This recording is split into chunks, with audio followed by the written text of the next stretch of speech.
नमस्कार, बहुत स्वागत है आप सभी का। मैं हूं आपके साथ वक्ता दुबे। खास कार्यक्रम में आप सभी का बहुत बहुत स्वागत है।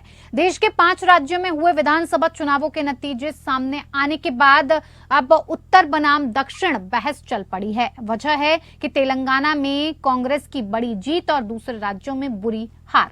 संसद में डीएमके के एक सांसद की टिप्पणी के बाद ये बहस अब काफी बढ़ गई है, जिसमें कहा गया था कि ये हिंदी बेल्ट ही है जहां बीजेपी की विचारधारा गूंजती है, जबकि देश के दक्षिणी हिस्से ने बीजेपी को खारिज कर दिया है। इस बहस में भाजपा का कहना है कि ये उत्तर बनाम दक्षिण की बहस विभाजनकारी है। ये बहस इतनी बड़ी है कि प्रधानमंत्री मोदी भी बहस में शामिल दिखाई दिए हैं। उत्तर बनाम दक्षिण की ये बहस इस साल की शुरुआत में कर्नाटक की सत्ता भाजपा के हाथों से फिसल जाने के बाद शुरू हुई थी, जब कांग्रेस ने विधानसभा चुनाव जीता और दक्षिण में भाजपा से उसका एकमात्र आधार छीन लिया। अब तेलंगाना में कांग्रेस की जीत ने दक्षिण में उसकी स्थिति मजबूत कर दी है।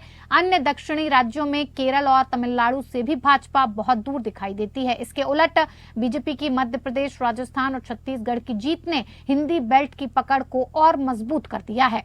इन राज्यों के अलावा भाजपा महाराष्ट्र, गुजरात और उत्तर प्रदेश भी है। यही आधार है जिसके रहते उत्तर बनाम दक्षिण की बहस अब चल पड़ी है।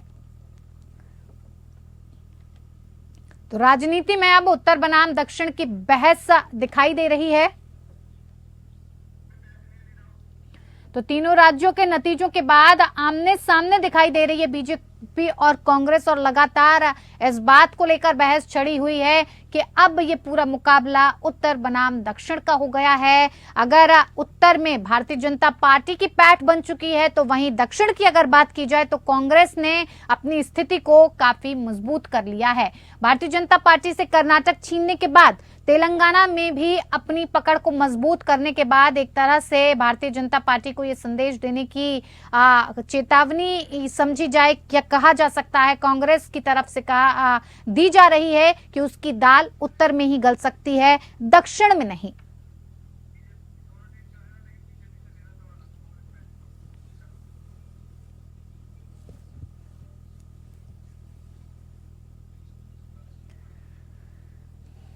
तो इसी पर बातचीत करेंगे और बातचीत के लिए हमारे साथ खास मेहमान जुड़ गए हैं, जिनसे मैं आपका परिचय करवा देती हूं। विमल डालिया नेता हैं बीजेपी, जो हमारे साथ जुड़ गए हैं। बहुत स्वागत है सर आपका कार्यक्रम में। साथ ही साथ राजेश यादव प्रवक्ता हैं कांग्रेस के, जो हमारे साथ जुड़ गए हैं। आपका भी बहुत बहुत स्वागत है सर। विमल डालिया जी, लगातार इस बात को लेकर सवाल उठाए जा रहे हैं और संसद में डीएमके के जो सांसद थे उन्होंने भी इस बात को कहा कि उत्तर की जो बेल्ट है, हिंदी बेल्ट जो है, वहां पर ही सिर्फ आपकी धाक चल सकती है, दक्षिण में तो आपकी किसी तरह की कोई धाक है नहीं, क्योंकि जो कार्ड सनातन का आप खेल रहे हैं उसका जो चश्मा है वो दक्षिण की जनता पर बिल्कुल भी नहीं चढ़ा है। पूरा पश्चिम की बात करना हिंदुस्तान में रहने वालों के लिए शोभा की बात नहीं है। देश सबका है, देश एक है। कश्मीर से कन्याकुमारी तक देश एक है। कभी हमने कर्नाटक में गवर्नमेंट बनाई थी, आज कांग्रेस ने गवर्नमेंट बनाई। दक्षिण में हमने इम्प्रूवमेंट किया है। आज हमारे तेलंगाना में 8 विधायक जीत के आए। कभी हमारे पास में 1, 2, 3 तक रहते हैं। तो ये सब बातें करना बेकार है, ये देश को तोड़ने की बात है। और रही बात जो डीएमके का स्टेटमेंट है कि इन लोगों पे कार्रवाई नहीं होती है, इसलिए इनके है जो मर्जी में आए वो बात करते हैं, ये देश को तोड़ने की काम है।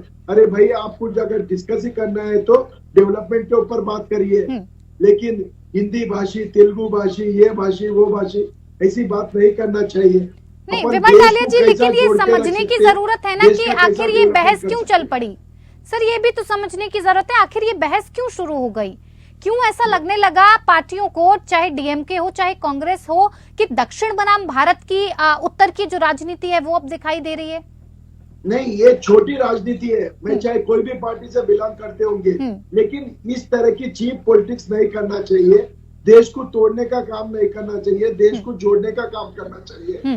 अगर सबका साथ, सबका विकास और सबका विश्वास के साथ अगर देश आगे बढ़ेगा तो बहुत खुशी की बात है कि देश की तरक्की करते टाइम पे चाहे कोई भी प्रधानमंत्री रहने दो या कोई भी गवर्नमेंट रहने दो, ये नहीं देखेंगे कि ये हिंदू है या मुसलमान है या साउथ का है या नॉर्थ का है या ईस्ट का है या वेस्ट का है। ये सबके लिए समान रहेंगे। जब भी कोई स्कीम आएंगी, हर समाज के लिए स्कीम आएंगी। ऐसा नहीं कि नॉर्थ के लिए एक स्कीम आएंगी या साउथ के लिए एक स्कीम आएंगी या ईस्ट के लिए एक आएंगी या वेस्ट के लिए। तो ऐसी चीप पॉलिटिक्स बंद होनी चाहिए, और जो भी अगर ऐसी पॉलिटिक्स करता है उसके ऊपर सक्सेस कार्रवाई होनी चाहिए। बिल्कुल। राजेश जी, क्यों आपको जिस तरह से भारतीय जनता पार्टी इस बात को उठा रही है और कह रही है कि ये सोच विभाजनकारी सोच है, आप दो हिस्सों में बांटने की कोशिश कर रहे हैं, इस तरीके की बयानबाजी आखिर क्यों हो रही है कांग्रेस की तरफ से, जान सकते हैं? राजेश जी, आप तक आवाज पहुंच पा रही है? जी जी जी जी, क्यों इस तरह की सोच की बात भारतीय जनता पार्टी कर रही है? आपकी तरफ से कहा जाता है कि हिंदी बेल्ट में ही सिर्फ और सिर्फ अगर भारतीय जनता पार्टी का राज चलेगा, जो दाल है वो दक्षिण में तो गल नहीं सकती है। क्यों सर, ये विभाजनकारी सोच क्यों है? नहीं, ये विभाजनकारी सोच कहाँ से आ गई? भारतीय जनता पार्टी तो यही कह रही है कि आप विभाजनकारी सोच रखते हैं। वो भारतीय जनता पार्टी तो हर जगह हर समय विभाजनकारी सोच सोचती है वो, और वो इस तरह से उठाती है जैसे उन्हें हिंदी बेल्ट में लाभ होता है, तो वो ये हिंदी और साउथ और नॉर्थ ईस्ट कर देंगे, कभी कुछ कर देंगे, कभी हिंदू मुस्लिम कर देंगे। वो अपने राजनीतिक लाभ के लिए ऐसा बोलते हैं। अच्छा। भारतीय जनता पार्टी के लोग। कांग्रेस की विचारधारा तो पूरे सभी को साथ लेके बढ़ने की है, सभी को साथ लेने की है, लेकिन ये जो सच्चाई बात कही जाए, इसमें क्या सत्यता नहीं है कि ये जो है क्यों हार रहे हैं वहाँ, रीजन क्या है? तो सर ये सवाल तो आपके ऊपर भी उठाया जा सकता है ना सर ये सवाल तो भारतीय जनता पार्टी आपके ऊपर भी उठा सकती है कि आप पर भी सवाल उठता है कि आप उत्तर में क्यों हार रहे हैं। जी जी, देखिए उत्तर में हम जीते भी हैं और अभी हारे भी हैं। ऐसा नहीं है, हम हिमाचल में भी जीते हैं और उधर हारे हैं 2-3 स्टेट अभी। क्यों हार गए सर? यही विभाजनकारी नीति रही क्या सर? यही तो सवाल जानने की जरूरत है कि क्यों हार गए? छत्तीसगढ़ आपके हाथ से निकल गया, राजस्थान में आपकी सरकार थी वो हाथ से निकल गई, पंजाब आपके हाथ से निकल गया, धीरे धीरे आपके हाथ से तो निकलता जा रहा है उत्तर। क्यों निकल रहा है सर? देखिए, आप वोट प्रतिशत देखेंगे, कुछ चीजें देखेंगे, तो वोट प्रतिशत हमारा बिल्कुल कम नहीं हुआ है। हाँ, लेकिन ये है कि हमें इन राज्यों में हार मिली है, इसमें कोई दो राय नहीं है, और वो बहुत सारे कारण हैं। जरूरी नहीं है, लोगों ने वोट दिया है, बहुत सारी चीजें हो सकती हैं। पार्टी उस पर मंथन कर रही है, क्या क्या चीजों से क्या कैसे हमें लॉस पहुंचा है, उस पर विचार विमर्श कर रहे हैं। अभी भी मीटिंग बुलाई थी, और भी मीटिंगें होंगी इसी में, और इस पे जो है पार्टी बिल्कुल जो कहाँ कमियां रह गई उस पर मंथन होगा। पार्टी इस पे मंथन करती है सर? पार्टी इस बात पे मंथन करती है कि संसद में आपके गठबंधन के साथ जो पार्टी बैठी हुई है वो इस तरह की बात करती है, विभाजनकारी सोच की एक सीमा को दर्शाती है, कहती है कि जो विचारधारा है, जहां पर गौमूत्र चलता है, जो ये हिंदी भाषी बोलने वाले लोग हैं, इनके ऊपर ही सिर्फ ये चश्मा चढ़ा हुआ है। दक्षिण के लोग बहुत समझदार हैं सर, इन पर कोई कार्रवाई आपकी तरफ से नहीं दिखती है?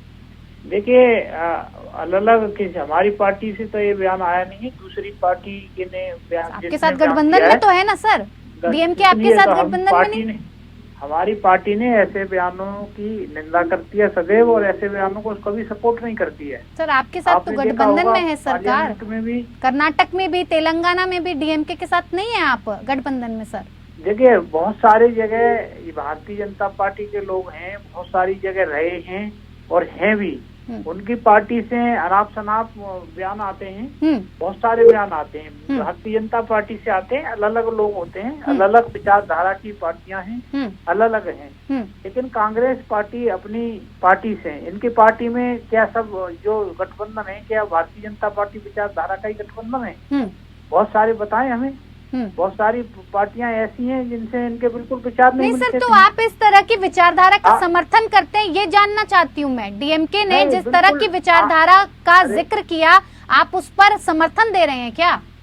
नहीं, जो विचारधारा है, आपने देखा होगा पार्लियामेंट में भी कांग्रेस पार्टी ने विरोध करा। हम ऐसी बातों का सपोर्ट नहीं करते हैं, कांग्रेस पार्टी ने सपोर्ट नहीं किया है ऐसी बातों का। जहाँ भी कोई देश के प्रति या नफरत की कोई भी बात होती है, कांग्रेस पार्टी का तो सदैव सभी जाति धर्म सबको साथ लेके चलने वाली है। और जो हिंदू मुस्लिम जातियों में ये बांटना चाहते हैं, धर्म में बांटना चाहते हैं, ये कौन करते हैं? धर्म में कौन बांटता है? हिंदू मुस्लिम कौन करता है?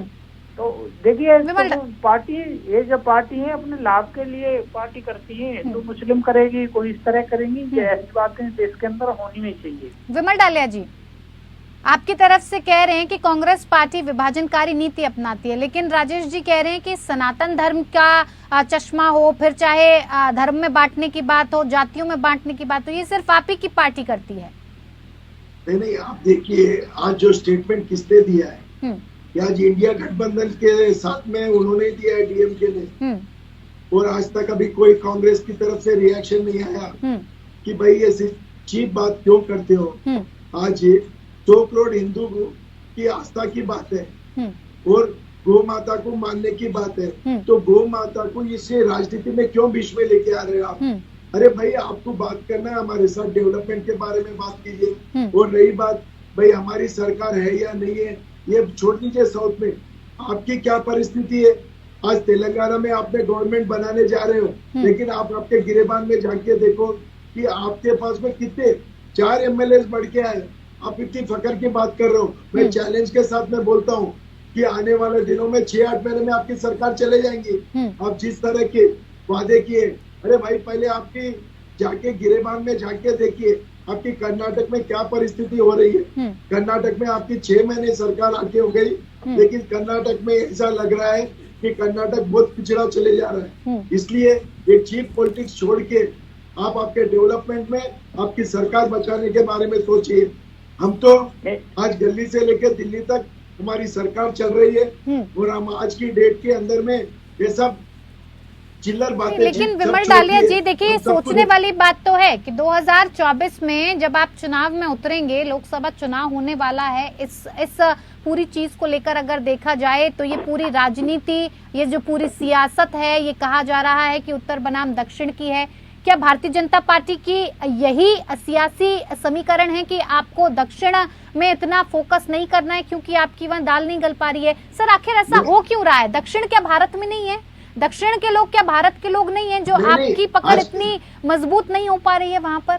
नहीं, आज तेलंगाना के अंदर में आज पार्लियामेंट की हमारी 4 सीटें हैं और आने वाले दिनों में वहां से कम हम 10-12 जीत के बताएंगे। आपको चैलेंज के साथ बोलता हूँ। कर्नाटक में भारतीय जनता पार्टी को कितने सीटें दी है मेंबर ऑफ पार्लियामेंट में? ऐसी बात नहीं है। आज हम ये एक ही चीज रहते हैं, सोचते हैं कि जम्मू से अपने कश्मीर से लेके कन्याकुमारी तक भारत एक है और एक ही रहेगा। अरे हम पीओके के लेने की बात करते हैं और कांग्रेस तोड़ने की बात करती है, तो कांग्रेस की नीति कभी भी एक ही रहेंगी कि देश को तोड़ने का काम कर रहे। और आज इन लोगों को आज सब्जेक्ट नॉलेज भी नहीं है। आज राहुल गांधी जी, चाहे प्रियंका जी रहने दो या सोनिया जी रहने दो, इन्हें देश के प्रति क्या भावना है? इनके प्रति, देश के प्रति इनका अगर भावना रहती है तो आज डीएमके से दूरी बना के रखती है, जो तोड़ने की बात करती है। क्या गौ माता की पूजा नहीं होनी चाहिए देश के अंदर में? क्या गौ माता का सम्मान नहीं होना चाहिए देश के अंदर में? लेकिन और कांग्रेस जिस प्रकार की राजनीति कर रही है, मुझे लगता है कि आने वाले दिनों में हिंदुस्तान की जनता और खासकर ये हिंदू समाज बहुत बड़ा सबक सिखाएंगे और कांग्रेस को देश के बाहर करेंगी। मैं चैलेंज के साथ बोलता हूँ कि इलेक्शन के साथ साथ इन लोगों को देश छोड़ के भगने की पोजीशन आ जाए। 2024 की जो चुनावी लड़ाई है वो भी कहीं ना कहीं इसी पर टिकी नजर आ रही है। इसी पर बातचीत के लिए हमारे साथ खास मेहमान जुड़े हुए हैं। भारतीय जनता पार्टी से विमल डालिया जी और कांग्रेस से राजेश यादव जी हमारे साथ जुड़े हुए हैं। राजेश यादव जी, देखिए कांग्रेस सांसद कीर्ति चिदम्बरम ने सिर्फ एक पोस्ट किया और उस पोस्ट पर लिखा उन्होंने द साउथ। क्या इसके मायने निकाले जाएं? क्या मतलब था इसका द साउथ कहने का? देखिए, हेलो, हाँ जी आवाज आ रही है सर, कहिए। जी, देखिए मैंने अभी उनका बयान नहीं पढ़ा है क्या है पूरी तरह से, और तो मैं जब तक पढ़ नहीं पाऊंगा या जानकारी नहीं होगी तो मैं उस पर कुछ कहना नहीं चाहूंगा। परंतु मैं ये कहना चाहूंगा कि अभी विमल जी कह रहे थे कि भारत में गौ माता की पूजा नहीं होनी चाहिए। क्यों नहीं होनी चाहिए? होनी चाहिए, लेकिन दोहरा मापदंड नहीं होना चाहिए।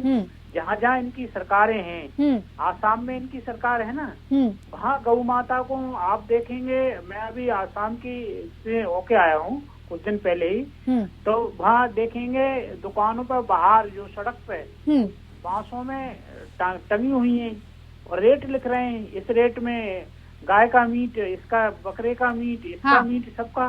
तो आप देखिए तो कहाँ वहाँ कहाँ चली जाती है? वहाँ गौ माता, क्या वहाँ गौ माता नहीं है आसाम में? इनके बहुत सारे राज्य हैं, इनके जो है बहुत सारे इनके सांसद कहते हैं हम गौ खाते हैं, गाँव मांस खाते हैं, बोलते हैं ना। तो साउथ में, तो दक्षिण में क्या नहीं है ऐसा? दक्षिण में नहीं है क्या ऐसा?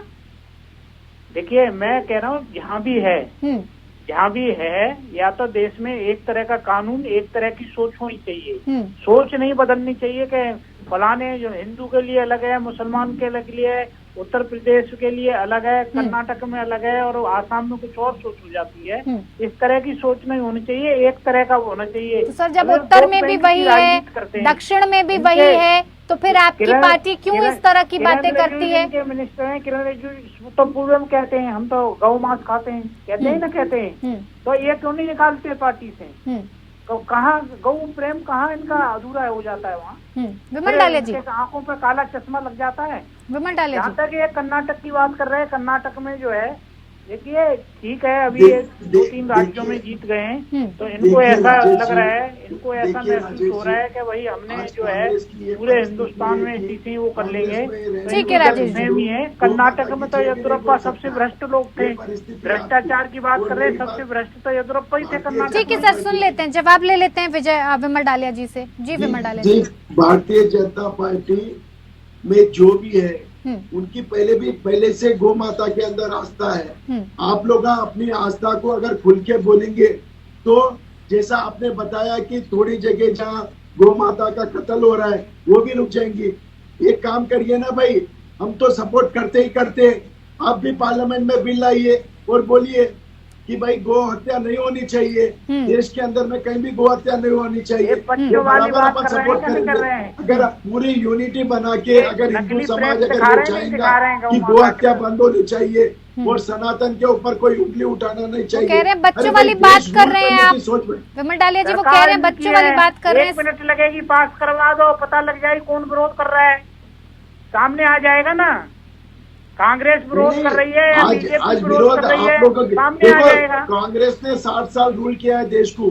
अरे कांग्रेस ने क्या करा है? छोड़ो उस बातों को, पीछे क्यों करते हो? जब फंसते हो तो पीछे चले जाते हो आप। हम तो कह रहे हैं अभी पार्लियामेंट में बिल लाइए। पोस्ट किया है जो बिल्कुल मेडिकल से पास होती है वही करती है, ओरिजिनल गाय करती नहीं है। लेकिन हमने सख्त से सख्त कानून बनाए, लेकिन उसके अंदर में जो स्टेटों में आप लोगों की सरकार है उसके अंदर में आप कहाँ ही सपोर्ट कर रहे हो? और हम तो बोल रहे हैं खुले दिल से आइए। आप आज आप हिंदू है राजेश भाई जी, आप खुल के दिल से आइए, आप भी पार्टी में मुद्दा रखिए कि भाई गौ हत्या बंद होनी चाहिए हिंदुस्तान में। तो कम से कम ये कानून आपका दक्षिण में क्यों नहीं है राजेश जी? जैसा कि सवाल कर रहे हैं विमल डालिया जी, क्यों नहीं है दक्षिण में? रोक आप ही की सरकार है, कर्नाटक हो, तेलंगाना हो। देखिए इनके जहाँ इनकी अरुणाचल में इनकी सरकार है, वहाँ गाय खाते हैं नहीं खाते हैं? ये कहते हैं वहाँ मेडिकल से होता है। सर दक्षिण की बात कीजिए ना। तो देखिए प्रेम है, गाय प्रेम।